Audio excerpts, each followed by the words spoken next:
Thank you. So, for the past year, I've been doing an excellent job of not caring about what other people think of me. And enjoying every bit of life. And recently, I decided to really care about what someone thought of me. So I'm wondering where I went wrong. Because Well, here's the thing that's tricky about this, because we can glibly say to you that you're expanding and this is the standard that you want to find harmony with, and you really have to get to a place where you don't give a rip what anybody else thinks, because there's too many moving parts.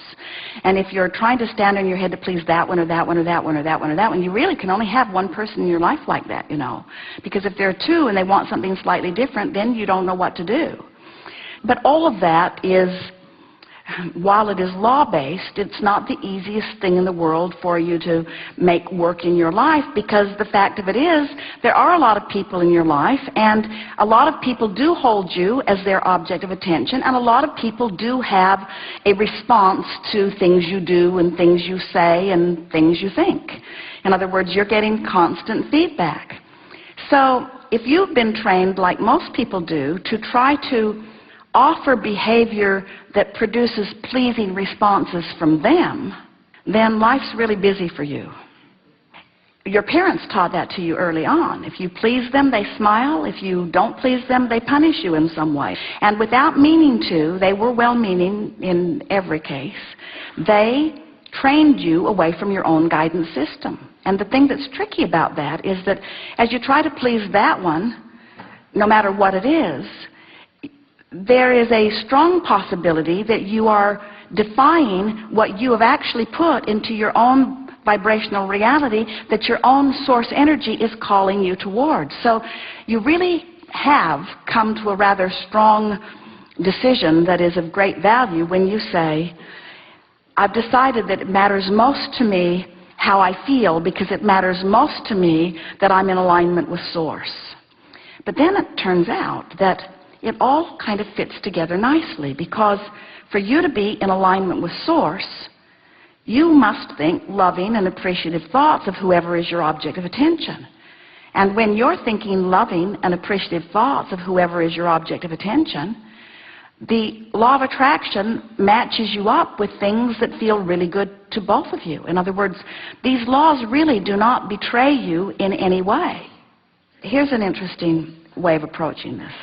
So someone says, I want to be appreciated. So let's say this person who wants to be appreciated looks to a girlfriend or a boyfriend or a mother or someone and wants to be appreciated. But that person, for whatever reason, isn't appreciating them. Now, when we say for whatever reason, what we really mean is you're not evoking it, and so law of attraction is not matching you up with it. But when you're not being appreciated, it feels to you like it's their fault. They should be more appreciating.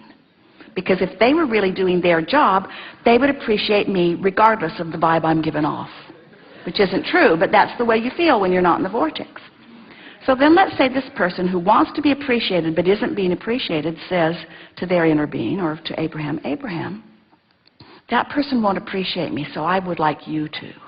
I want to feel your appreciation. Well, now the interesting thing about reaching to your source for appreciation is that you gotta be in the vicinity of your source in order to feel it. Because your source is offering it all the time. That's the appreciation we want you to be reaching for, not from the peanut gallery. But now, hear how this plays out. So, okay, Abraham, I want to feel your appreciation, so I'm going to tune myself to feeling your appreciation. Guess what happens when you tune yourself to feeling the appreciation of your source? Your lover appreciates you too, because it was you all along. Isn't that interesting? yes. Oh, now you appreciate me. Now I've tuned myself to Source. Oh, now you'll appreciate me. Where were you when I needed you? Well, that's just the way the laws of the universe work, you see. So when you say, I'm not going to give a rip what anyone thinks, we want to modify that by saying, you can't help but care about them because you've put so much of them in your vortex. You have created a version of them in your vibrational reality. And the version of them, oh, this is so good, the version of them that you've put into your vibrational reality is someone who loves, and someone who's stable, and someone who's sure, and someone who knows you and loves you and wants to be with you. That's the version of them that you've put there, you see.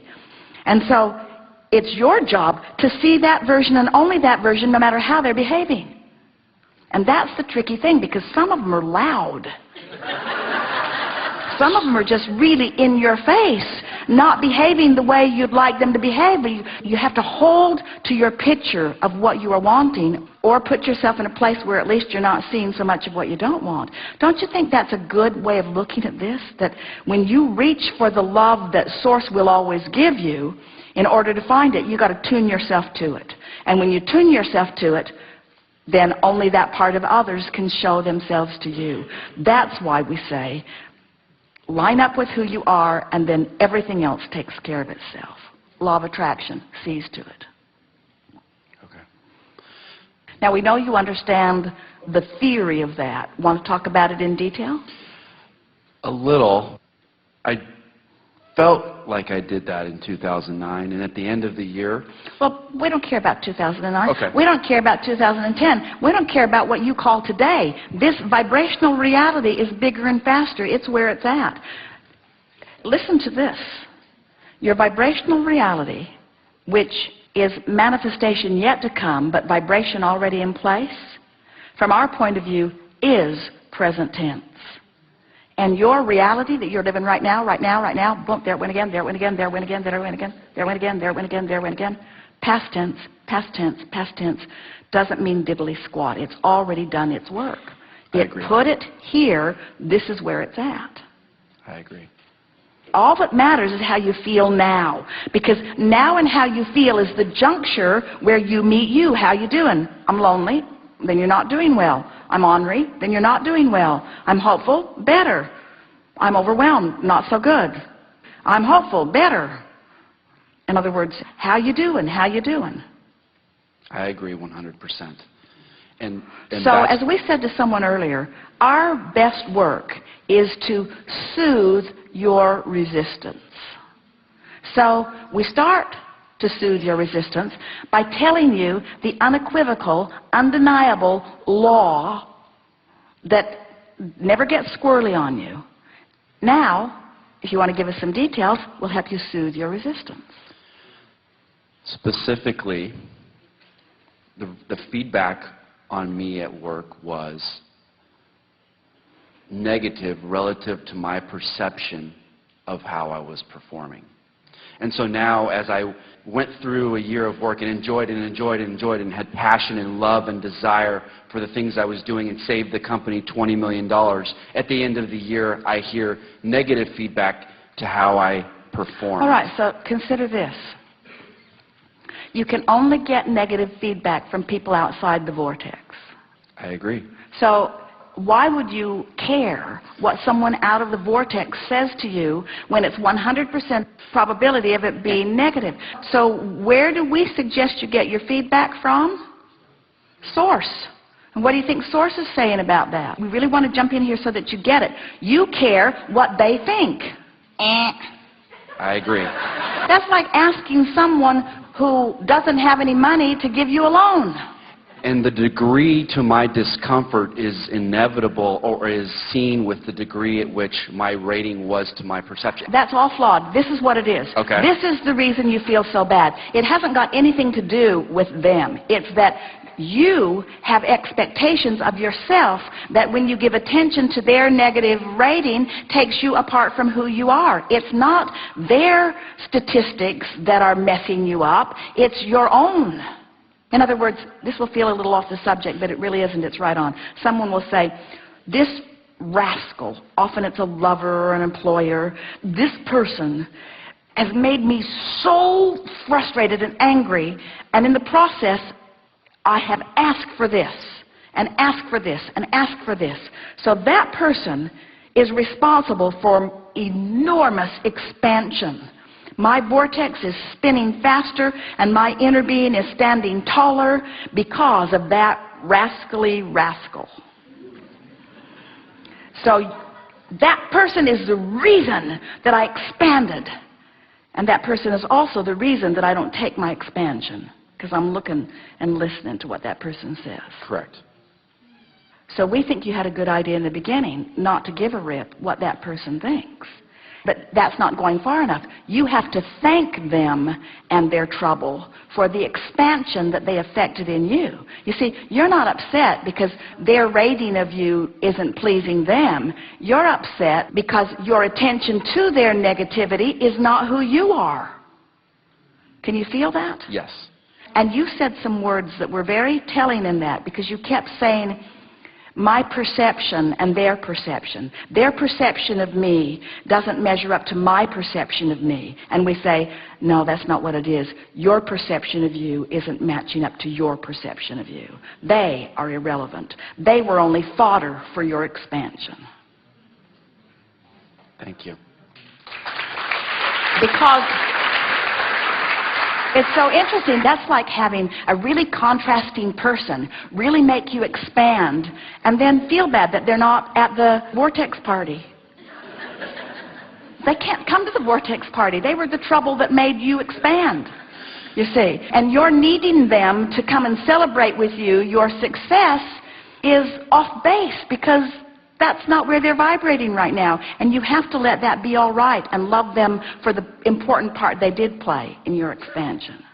I love the vortex. It feels so good to be there. You know what the best part of the vortex is? Tell me. The best part of the vortex is going in. Because after you're in there a while, you get bored. Really, the best part of the vortex is going in, which makes those troublemakers really important to your exhilarating life, because they make trouble and out you go, and then you make your way back in, and whoo, how good it feels. And you get to go to a new place because they prodded you into expansion. So what you really want to do is thank all of them. Write letters to all of them. You especially were the most troubling one of all. And therefore, I credit you with the majority of my expansion in the year 2009.